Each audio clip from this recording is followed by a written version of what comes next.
大家好，我是明德君，解锁庄子智慧，无用之用与得意忘言。不知道大家在生活里有没有被人质疑过自己热爱的事毫无用处？有没有在沟通时觉得语言难以精准传达内心想法？2000多年前，庄子就对这些难题给出了精妙解答。今天咱们就一同走进庄子外物，探寻子言无用和得意忘言背后的人生智慧。惠子曾满脸不屑地对庄子说：“你的言论毫无用处。”庄子没有生气，而是巧妙反问：“大地辽阔，人拾济采，他的地方不过方寸，若把其余土地都挖至黄泉脚下，这方寸之地还能立足吗？”惠子恍然大悟，其实生活中许多看似无用之事，恰是成就有用的关键。就像周末看闲书，晒太阳看似浪费时间，却能滋养心灵，让我们以更好的状态面对工作。在逍遥游里那棵臃肿卷曲的大树，惠子认为无用，庄子却能在树下逍遥自在。马蹄篇中，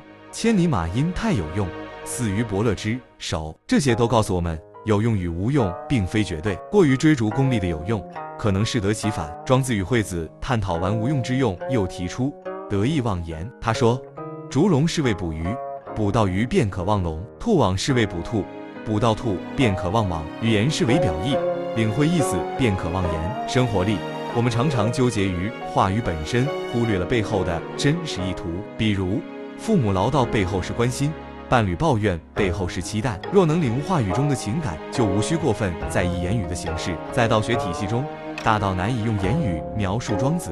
得意忘言的思想，为我们指明了体悟大道的方向。这一思想对中国古代文艺思想影响深远。魏晋王弼的得意忘相，陶渊明的词中有真意，欲辨以忘言，都深受其启发。今天我们重温庄子的子言无用和得意忘言，是为了让这些古老智慧照亮现代生活。当在有人质疑你热爱知识的价值时，不妨用无用之用回应。当沟通陷入僵局时，试试得意忘言，说不定你会发现一个全新的世界，解锁更自在的人生活。这场旅途中，愿你我都能领悟庄子智慧，拥抱无用之用，做到得意忘言。解锁庄子智慧，无用之用与得意忘言。在快节奏的现代生活里，我们似乎总被一股无形的力量推着追逐着所谓有用的事物。学一门技能要能迅速变现，读一本书得对工作晋升有帮助。一旦做的事无法立刻带来实际利益，就会被质疑甚至自我怀疑。与此同时，在日常交流沟通中，我们常常遭遇这样的困境：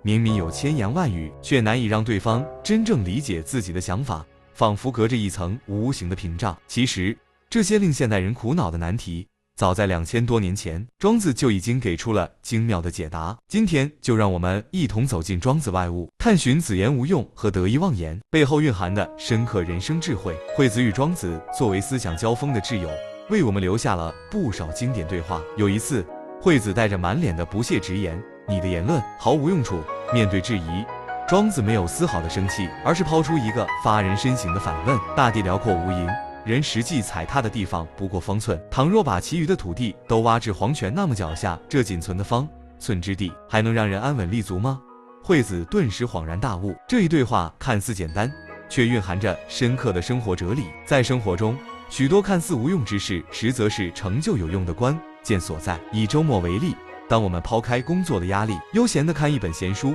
或是在暖阳下晒晒太阳，从功利的角度看，这似乎是在浪费时间，但实际上，这些活动如同心灵的养分，能舒缓紧绷的神经，滋养我们的心灵，让我们以更加饱满的状态迎接新一周的工作。此外，在逍遥游中，那棵臃肿卷曲不成材的大树，在惠子眼中毫无用处，可庄子却能逍遥自在地在其下休憩。而在马蹄篇里，千里马因为太有用，被伯乐过度驯化，最终失去自由，甚至丢了性命。这些故事无一不表明，有用与无用并非绝对的概念，它们在不同的视角和情境下相互转化。过于追逐功利的有用，往往会让人迷失方向，甚至适得其反。庄子与惠子探讨完无用之用后，又提出了极具启发性的得意忘言观点。庄子说：“权者所以在鱼，得鱼而忘权；体者所以在兔，得兔而忘蹄；言者所以在意，得意而忘言。”意思是，逐龙是用来捕鱼的，捕到鱼后就可以忘掉逐龙；兔网是用来捕兔的，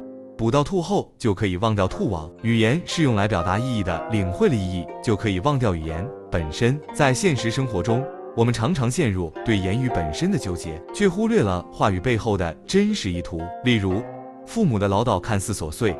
实则饱含着对子女的关心与爱护；伴侣的抱怨，表面上是不满，背后却是对彼此关系的期待。如果我们能够领悟这些话语中所蕴含的情感，就不必过分在意言语的形式。在道学体系中，大道高深莫测，难以用言语来描述。庄子的得意忘言思想为我们指明了体悟大道的方向。这一思想对中国古代文艺思想产生了极其深远的影响。魏晋时期，王弼提出得意忘相的理论，强调在艺术欣赏和创作中不应局限于事物的表象，而要深入领会其内在的精神。陶渊明的此中有真意，欲辨已忘言，则生动地描绘了诗人在领悟自然与人生真谛时难以用言语表达的心境。唐代司空图的不着一字尽得风流，宋代言语的羚羊挂角无迹可求，以及近代王国维倡导的境界说，都与庄子得意忘言的思想有着深厚的渊源。今天我们重温庄子的子言无用和得意忘言，并非是发思古之幽情，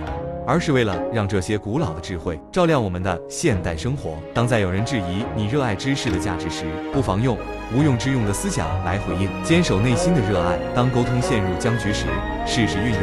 得意忘言的方法，关注对方话语背后的情感与需求，打破交流的障碍，说不定你会发现一个全新的世界，解锁更自在的人生。在生活这场充满未知的旅途中，愿你我都能领悟庄子的智慧，拥抱无用之用，做到得意忘言，让心灵在纷繁复杂的世界中找到一片宁静的栖息地，以更加从容的姿态面对生活的种种挑战，书写属于自己的精彩篇章。因为真正的智慧不仅能让我们更好地理解世界，更能让我们在内心深处寻得那份久违的自在与安宁。在如今这个信息爆炸的时代，各类思潮如潮水般涌来，人们愈发容易在追名逐利中迷失自我。庄子的无用之用与得意忘言，宛如熠熠生辉的明灯，为我们指引前行的方向吧。在教育领域，无用之用的理念有着深刻的启示。如今许多家长过早地为孩子规划成长路径，将他们束缚在各种学科竞赛和技能培训中。然而，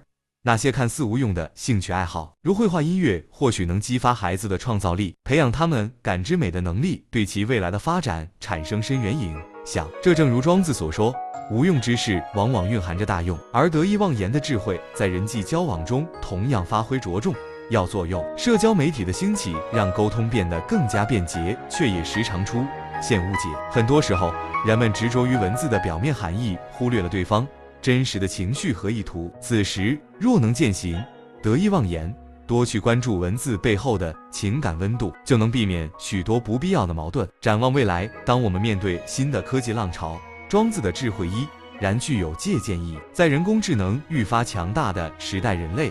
那些看似无用的情感体验和创造力将成为独特的优势。而在虚拟社交盛行的环境下，懂得得意忘言，才能建立更真挚深厚的人际关系等等。愿我们都能把庄子的智慧融入日常生活，于纷繁尘世中保持内心的清醒，以无用之用涵养精神世界，凭得意忘言化解沟通阻碍。如此，在生活的惊涛骇浪里，我们便能处变不惊，驶向自在安宁的彼岸，拥抱充满智慧与诗意的人生，让传统文化帮助我们蜕变成更好的自己。